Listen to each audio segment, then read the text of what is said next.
네, 의성에서 시작된 산불이 엿새째 확산 중인 경북 지역. 오늘 80대 가까운 헬기를 투입하는 등 진화에 총력을 쏟아붓고 있습니다.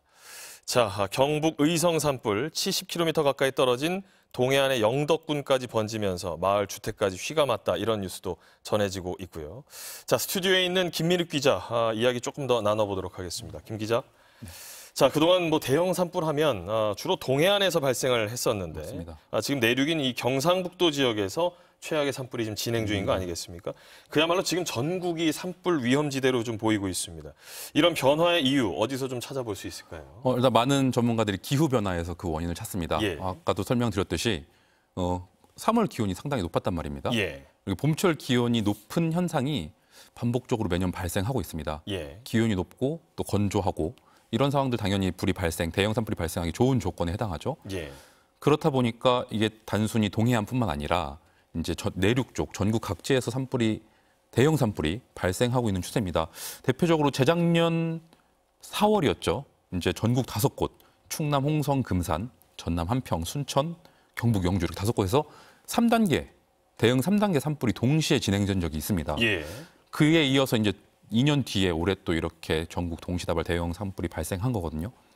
전국이 다 위험지대가 된 것 같고 기후변화 양상 그리고 또 우리나라 많은 숲이 그동안 조림 과정에서 침엽수림 위주로 또 심어진 경향이 있단 말입니다. 예. 여러 번 소개된 내용이긴 한데 화렵수보단 침엽수가 산불에 더 취약합니다. 그렇군요.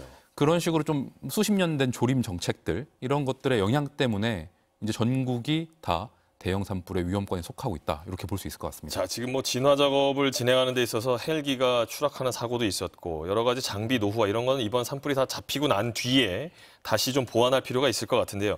현재 발생하고 있는 상황에 대한 대피, 주민들을 이송시키는 작업 이런 것들이 좀 굉장히 중요하지 않겠습니까? 그야말로 행정력에 대한 집중이 좀 필요할 텐데 어떻게 보시는지요? 이게 좀 정확히 짚어주신 게 이게 물론 산불이 발생하면 숲이 타는 게 무척 안타깝지만 그래도 어쨌든 인명피해가 발생하지 않게 하는 게 저희한테는 최우선 아니겠습니까? 그렇죠.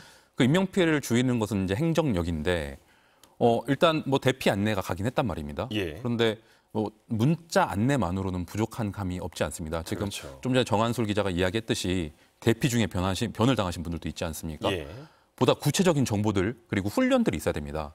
그러니까 산불이 발생했을 때 이 마을에서 내가 거주하고 있는 곳에서 어디로 대피했을 때 안전한지 어디로 이동해야 되는지 왜냐하면 연기가 발생하고 또 밤 상황이 이러면은 길을 찾기 어려울 수도 있단 말입니다.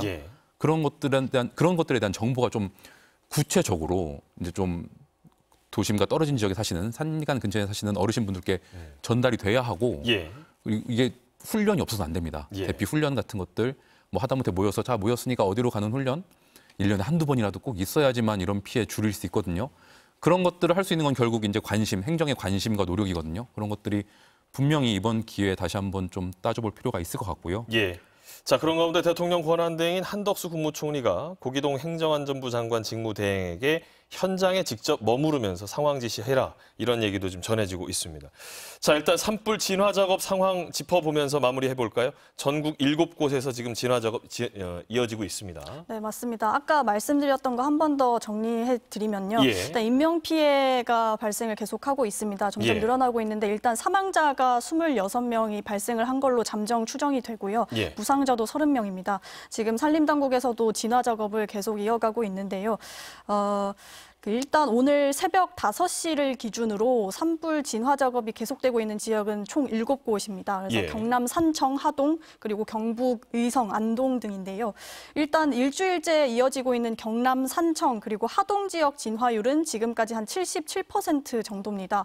하동 권역은 진화에 상당한 진전이 있었고 그래서 오늘 완전 진압을 목표로 하고 있고요. 지리산 권역은 좀 산세가 험해서 진화가 쉽지 않은 상황인데 일단은 연소 확대를 저지하는 데 집중하고 있습니다. 경북 의성과 안동 지역은 아직까지 진화율이 한 50%대에 머무르고 있고요. 다량의 연기가 발생해서 헬기 투입이 좀 지연되고 있는 상황입니다. 오늘 오후에 경북 지역에 비가 올 걸로 예보가 됐었는데 예상 강수량이 5mm 미만으로 상당히 적습니다. 그래서 진화에 큰 도움이 되지는 않을 걸로 보이고요.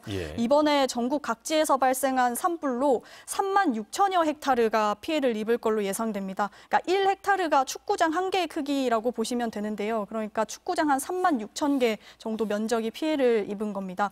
역대 최악으로 기록된 지난 2000년 동해안 산불의 피해 면적을 이미 넘어선 수치고요. 예. 정부가 헬기 79대랑 인력 4,600명 정도를 투입을 해서 그러니까 가용 자원을 총동원해서 산불 확산을 막는데 주력을 하겠다 이렇게 밝힌 상태입니다. 예, 이렇게 해서 스튜디오에서 김민욱 환경전문 기자 그리고 사회팀 정한솔 기자와 함께 현재 상황 다시 한번 짚어봤습니다. 고생하셨습니다.